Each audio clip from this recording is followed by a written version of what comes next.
Hi everybody and welcome to Apex Insider. My name is Maryann Simson and I'm the director of Apex Media. In this brand new web series, I'll be interviewing thought leaders from key areas in the commercial aviation space on themes that are relevant to the passenger experience and airline business. We'll have a new episode every month, and in each one we'll be exploring themes relating to in-flight entertainment and connectivity, aircraft design and interiors, airport experience, in-flight catering, and so much more. Apex Insider is made possible by the support of Global Eagle. Connect, entertain, empower with innovation from Global Eagle. Joining us today as our very first guest on Apex Insider is a man who is more than qualified to talk about the evolution of the passenger experience. Fred Finn has logged over 15 million flight miles since his first flight in 1958. He also flew the Concorde more than anybody else in the world, a total of 718 times, and once even crossed the Atlantic 3 times in a single day with British Airways. Fred, thank you so much for joining us. Thank you very much. Pleased to be with you. So Fred, you are in the Guinness Book of World Records as the world's most traveled person, by air anyway. Can you tell me how that came to be?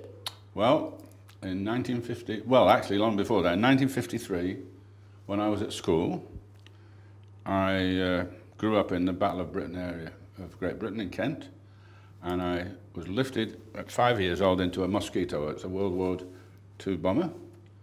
The smell of the leather and the interior of that aircraft stayed with me for years. I can still smell it today. So some years later, 1958, aboard a DC-4B, I flew to America.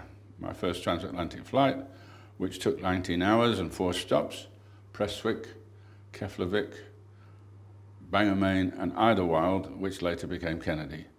And since then, I guess I've made over 2,000 Atlantic crossings, and I love every one of them.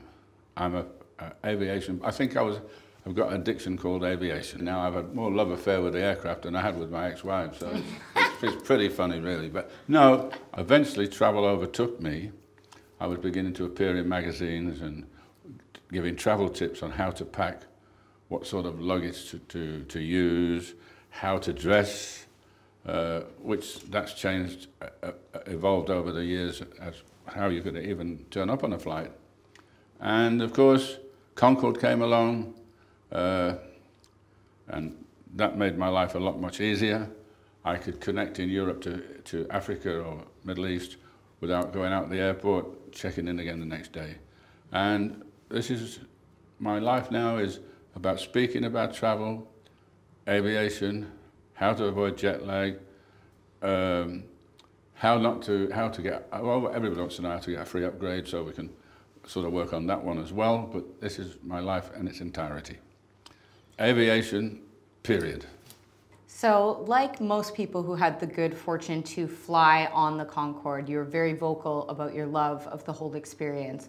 What made it a passenger experience to remember, and do you think that airlines today can somehow recapture that sort of fascination and romance that the Concorde inspired in so many people? Would they capture it again as it was in Concorde? Probably not, because the experience of Concorde, it was a very small fleet. It was, for me, love at first flight, without a doubt. I didn't know quite what to expect living in America. And from DC, you know, you get onto the lounge and the lounge drops because there are no hard gates. So they take the lounge out to the aircraft. And all I saw was this beautiful, long, slim shape. And I didn't know what to expect. When you got on board, yes, it was narrow, but Concorde is only 12 foot shorter than a 747. So it's a very long, graceful, beautiful work of art aircraft. But then the announcements are different. You can feel the taxi. It's like being in a McLaren as opposed to a Rolls Royce. So you can feel it move. And if it's not heady enough, you always got a whiff of aviation fuel, just a slight whiff. On every flight I got that. So you're off with the Wurlitzer, you know. The captain, of course, tells you what's going to happen. And from DC, you went round towards Boston before they put the reheats on to get you to supersonic. And everybody watching the little meter. And everybody on those flights had the opportunity to go to the flight deck. And what is your favorite aircraft type today? Without doubt, a Boeing 787. It's the aircraft where I think it's the best aircraft since Concorde. I like narrow-bodied, I don't like too big.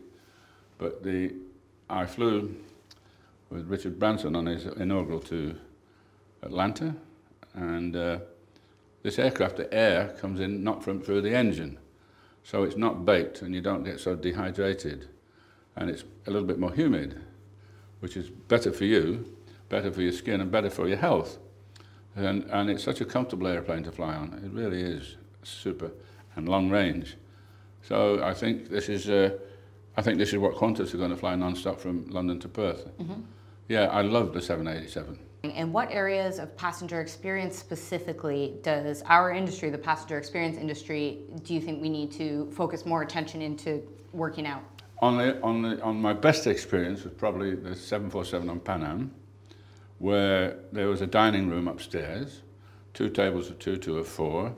They'd give you a menu downstairs, tell you your table was ready, and they would actually carve at the table your roast beef or your roast lamb, all cooked on board, a pucker silver service. But today, you've got lie-flat seats. They're the biggest boon, I think, to flying ever, because you really can probably get a night's sleep. Off the top of your head, 3 things that if you could wave a magic wand and implement into the airline passenger experience, what would it be? If you could invent 3 things to improve the passenger experience right now. Boarding procedures. I hate sitting in an aisle seat and having everybody's backpack knock me on the head as they turn around looking for their seat number. Yeah? Yes, I think there's a way to, please take your backpack off, carry it when you're boarding or whatever.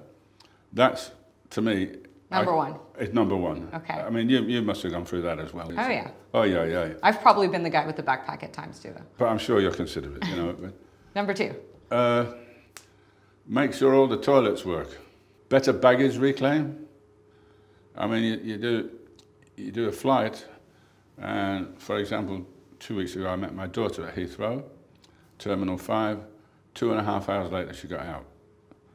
I met some friends at Terminal 3, coming from Atlanta, 3.5 hours later they got out. There must be a way to speed up boarding, deboarding, and getting through the processes. That was my 3. So one thing I wanted to ask you is there something that's really been new on board maybe in the last 2 or 3 years, 5 years even, that really sort of wows you, that you think is a great touch to passenger experience, whether it's a development in seats, I know we talked about lie flat, or the entertainment, or the catering, something that you think is actually a really good development? Yes, that's a good, Maryann, that's a super question. I like the fact that I can eat when I want to, not according to some guy who's sitting in a kitchen somewhere on the ground who's made lunch for dinner or breakfast for supper. So I think the eat when you require it is good for your health, mm-hmm. and good for you to adjust to the time change before you get there. So I think that's good.